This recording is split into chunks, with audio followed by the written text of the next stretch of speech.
Yep. Good. Hello.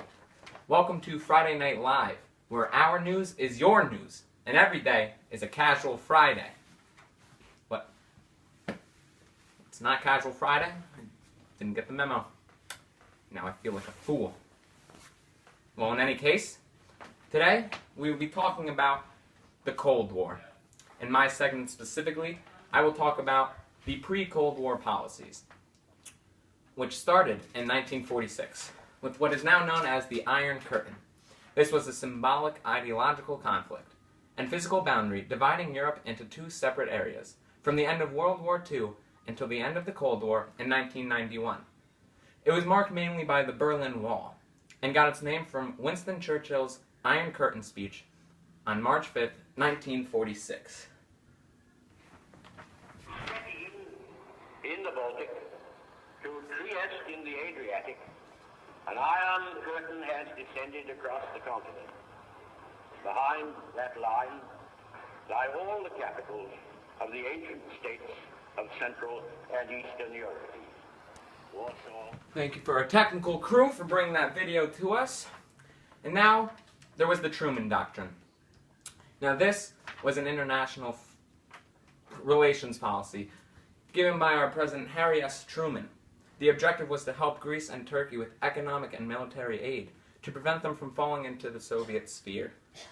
Many people mark this as the beginning of the Cold War and the start of the containment policy, which was the foundation for President Truman's foreign policy. Next, we developed the Marshall Plan, named after Secretary of State George Marshall.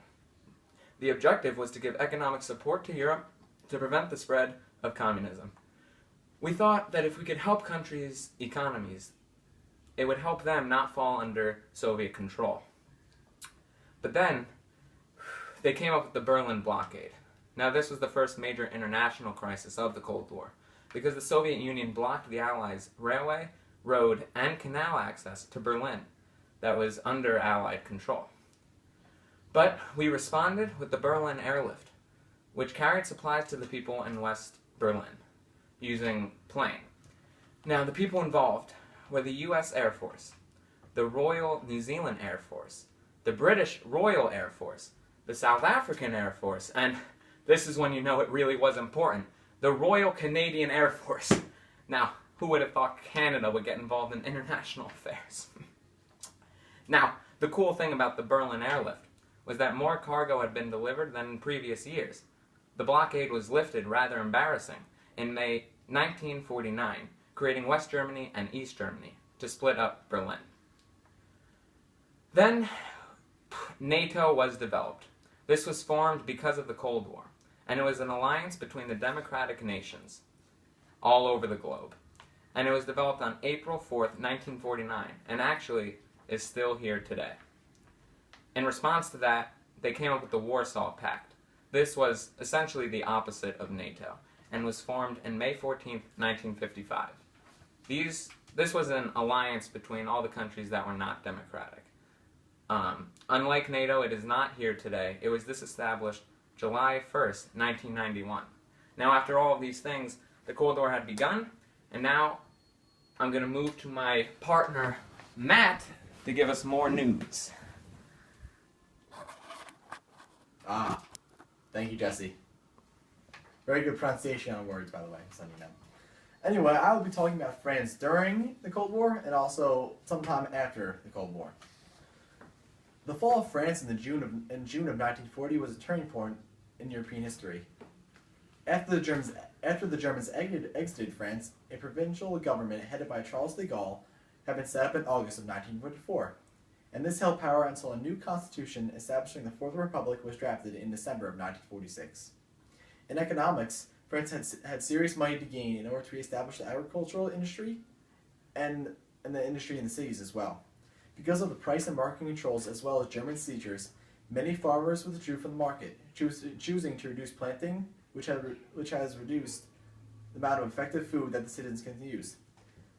The Blum-Byron Agreement was created with France to limit World War II debts, and because of the weak economics, the Communist Party began to gain serious representation. A rough estimate is about 23% of the vote in the government was from the Communist Party alone.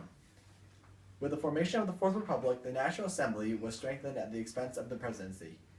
The empire was named the French Union, and as a response to the Soviet threat and communist threat towards France, in April of 1949, it became a founding member of NATO. At the same time, France's colony in Indochina had successfully revolted against French control, which had covered it for a large number of years. At the same time in Algeria, France was at war, and this eventually led to de Gaulle back to power with the establishment of the Fifth Republic. After drawing a new constitution which established the Fifth Republic and greatly increased the power of the presidency, the general was in December elected president. President Charles de Gaulle. Sounds nice.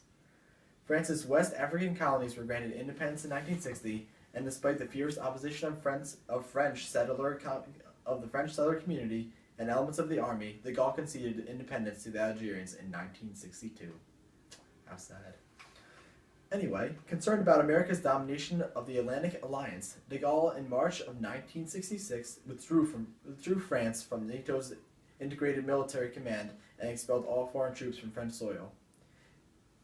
They originally decided they were scared of Russia, so they wanted to be with America. Now they felt they had to be self-sufficient, therefore they left.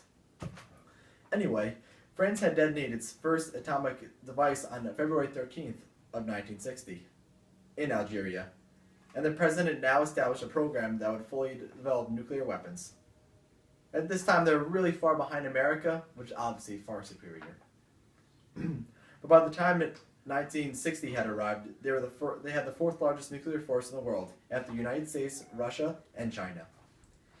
Though de Gaulle's presidency brought political stability and economic prosperity, French society became tired of his paternalistic rule.